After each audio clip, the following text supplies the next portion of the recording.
So dapat ibalik niya yung pera. Mr. Gonzales is a retired PNP personnel or a dismissed PNP personnel? He was dismissed, sir. He was dismissed. Yes, sir. Nag-retire siya ng 2018. 16, sir. 2016. Yes, sir. He got his lump sum. Sir. Basically, General, ang sinasabi mo dito, so nabigay yung lump sum Yes, sir. na kanyang retirement, so dapat ibalik niya yung pera. Yes.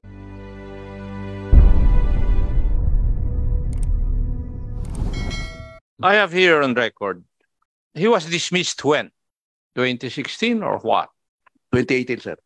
2018. So dun siya na-dismissed. But he never retired or he never was retired.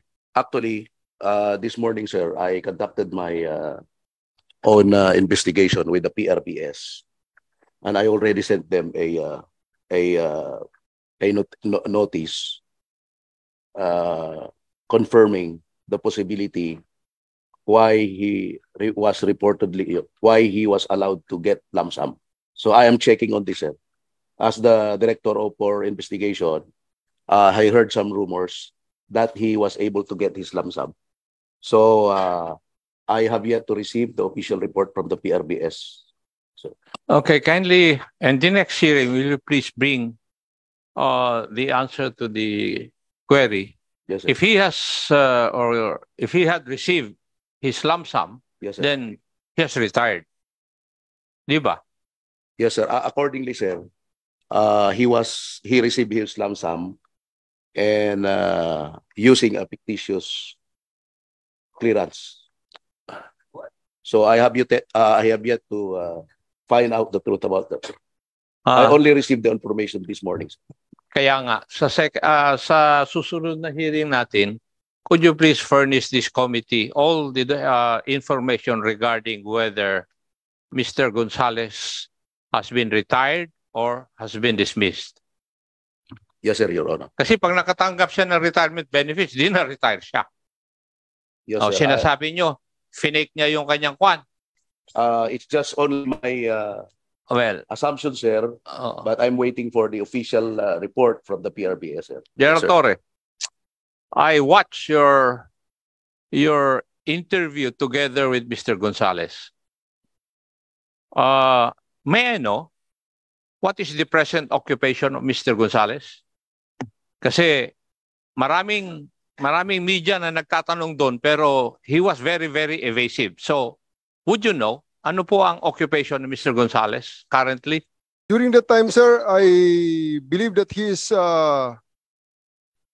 acting as a bodyguard of somebody I have not identified, and I have not seen any document that will support my this information, sir. So I have not seen any employment contract or any identification card regarding that matter. I asked for him. I asked that from him. He did not provide it, sir. Allow me to ask my question sometimes in the Tagalog dialect simply because sinasabi ng mga nanonood ko minsan, hindi nila maintindihan yung English. So, kung pwede Tagalogin. So, hindi mo, nung tinatanong ng media, naririnig ko yun eh. Doon sa video, hindi mo man lang tinanong si Mr. Gonzales kung ano na yung hanap buhay niya ngayon? Tinanong ko, sir. Ano sabi niya? VIP security, sir. Security nino? Ayun sabihin, sir. Ha? Ayun sabihin, sir. Bakit kaya? He might be protecting his principal, sir. Ang sinabi niya na lang... Or sarili niyang pinoprotektahan siya, baka sipain siya dahil sa ginawa niya. Possible, sir. Oo. Kasi nagtataka ako, bakit hindi niyo pwedeng patugain siya doon sa kanyang hanap buhay? When in fact, kayo ang nag-provide ng platform para mag-explain siya sa publiko, which caused you receiving flack from the people. Yes, sir. Diba? Kung titignan po natin yung sitwasyon, ito isang biker, nagbabike lang versus a motorist na mayroong sasakyan dahil sa isang sitwasyon na dala sa presinto. Okay, thank you so much, Congressman Acop. We're about to wrap up. Meron lang akong nabasa dito that was submitted to us by Attorney Fortuna, with regards to dun kay kay Willie Gonzales na ano pala, nagkaroon pala ng decision ng July 24, 2006 na dismiss siya. And thereafter, nag-MR siya noong 2012. Nung mag-MR siya ng 2012, nag-decide ang yes, oo, one rank lower. Ang tanong ko doon, paano yung paano yung kanyang after reaching the age of 56? So magkano totally nakuha niya? Buo nakuha niya? Oh, yeah. Sir, General actually, sir, he reportedly retired early in 2016, and then he was dismissed when he was already retired in 2018. So, sandali. Nag-retire siya ng 2018. 16, sir. 2016. Yes, sir. And then he was able to get his retirement, Yes, sir. Reportedly, yun po yung pinapacheck ko ngayon, sir, that he got his lump sum. Pero hindi fictitious dahil nakuha niya yung kanyang lump sum using his the same name. Yes, sir. Oh, so a while ago you were saying na fictitious yung ginamit niya kaya niya nakuha yung lump sum niya. My suspicion. Suspicion. Gumamit siya ng... Pero clear lang naman, madali namang yun, General. Yes, sir. Sasabihin mo lang naman kung nag-retire siya noong 2016. Yes, sir. Using his own name, yes, sir. Dahil siya nagkaroon ng final dismissal nung 2018. 2018. Yes, sir. The problem now, sir, he should have retired. Nabigyan na makakahingi siya ng pera kasi may pending case siya. Kaya nga. So ngayon, may nag-anak na po yung question. Oo. Yun so po in yung other words, inimbestigahan namin, sir. Basically, General, ang sinasabi mo dito, so nabigay yung lump sum, yes, sir, na kanyang retirement, tapos nagkaroon ng decision ng 2018 about the dismissal niya. Dismissal niya of the previous case. Sir. So, basically, dapat ibalik niya yung pera na nakuha niya. Yes, sir. Yun po yung pinupurso namin na sir. Ayan. So, dapat ibalik niya yung pera. Yes, sir. So, nakita natin dito that, well, kita-kita natin yung mga ginagawang kalokohan nung maswerte si Willie Gonzales dahil we only have like today our last hearing. Actually, kahapon lang kami nakapag-decide for a information hearing like this. Pero this will set a reminder to all our yung mga citizenry natin that wanted to commit yung mga may mga criminal minds, ang taong bayan nakatutok po sa inyo. Nakatutok ang ating mga netizen and even our mga hindi naman vlogger lahat yan Kumbaga, nagkataon lang nakita lang nila yung crime kinunan nila ito nga in a while Congressman Bosita will be showing again gana naman road rage na naman yan, altercation. Actually, ang nakikita lang natin is one of those thousands na mga crimes that were committed by those people na alam natin may mga ganitong klaseng pag-iisip. And we are reminding them, sayang at kakaunti lamang tayong nag-iimbestiga dito, kakaunti lamang yung rooms natin kung we are being given a lot of opportunity and a lot of times para makapag-conduct tayo ng hearing. Iisa-isahin po natin yan but we know that we cannot. So before we proceed with Congressman Bosita, last 15 minutes, the chair would like to acknowledge the presence of Congressman George Bustos. Sir, Congressman Bosita, you are recognized. Your name, please. Police Lieutenant Colonel Jake Barilas po, sir. Thank you.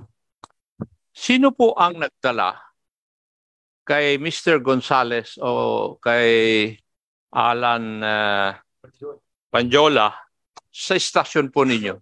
Sila Patrolman Murillo po, sir. Patrolman Murillo. Yung crew po ng aming mobile patrol. So sila ang nandun sa incident area? Bali sila na po, sir, Your Honor, yung kumuha dun sa both parties sa traffic sector 4 po. I beg your pardon, could you please repeat your answer? Sila po, sir, yung kumuha sa both parties doon sa traffic sector 4. Traffic sector 4, kung saan nangyari yung insidente? Yes, sir, yung sector po na nag-conduct ng initial investigation. Initial investigation. sa traffic Okay. accident po. Bakit inilipat? Hindi ba traffic altercation yon? Bakit inilipat po inalis po doon sa doon sa traffic sector 4?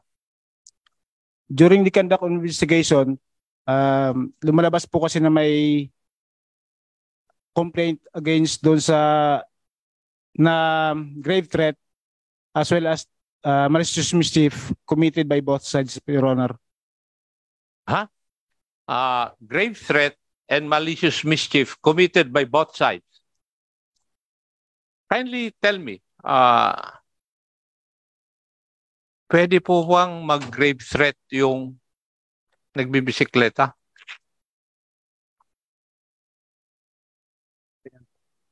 At walang armas? On the part of Hindi. Sagutin mo muna ako, pwede bang mag-grave? Sabi mo kung po pwede. I will take your answer.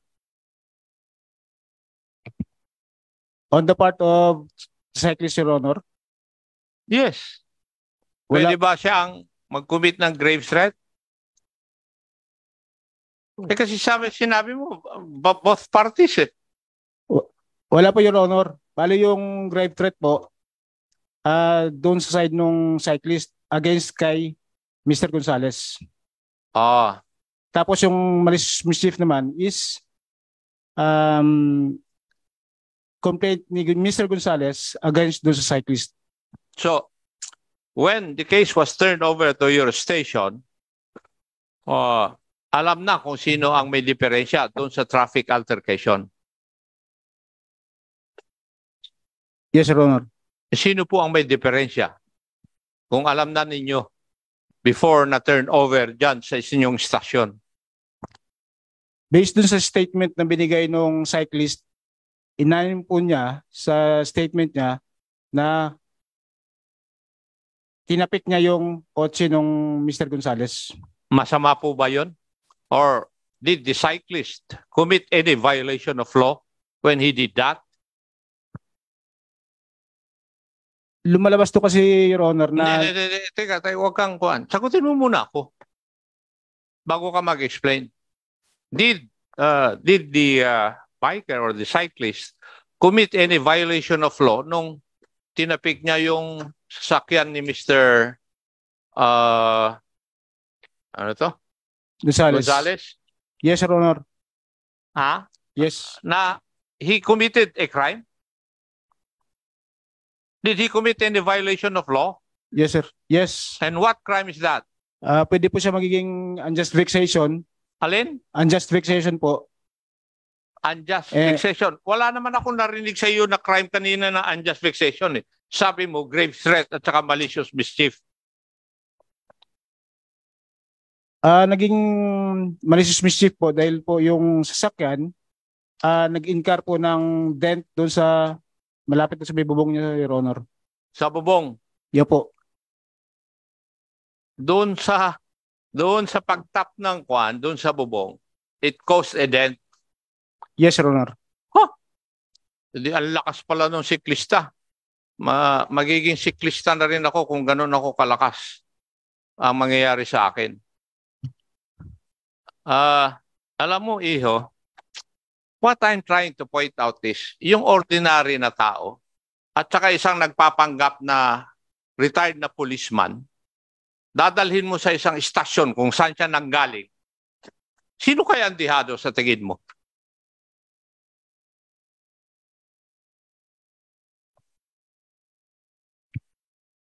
Yun ang gusto ko ipakita sa inyo eh. Na isang tao, sinasabi na retired policeman siya, or whatever dismissed policeman, at galing sa inyong organisasyon, dinala sa isang istasyon na may kakilala sa mga istasyon na yan, kayo na rin nagsabi nun, ano kaya ang mangyayari? Tingin mo? In the ordinary course of things, Iho, dihadong-dihado yung biker. Ano sa tingin mo? Kaya nga ako nagtataka, siya pa ang nagbayad ng 500 pesos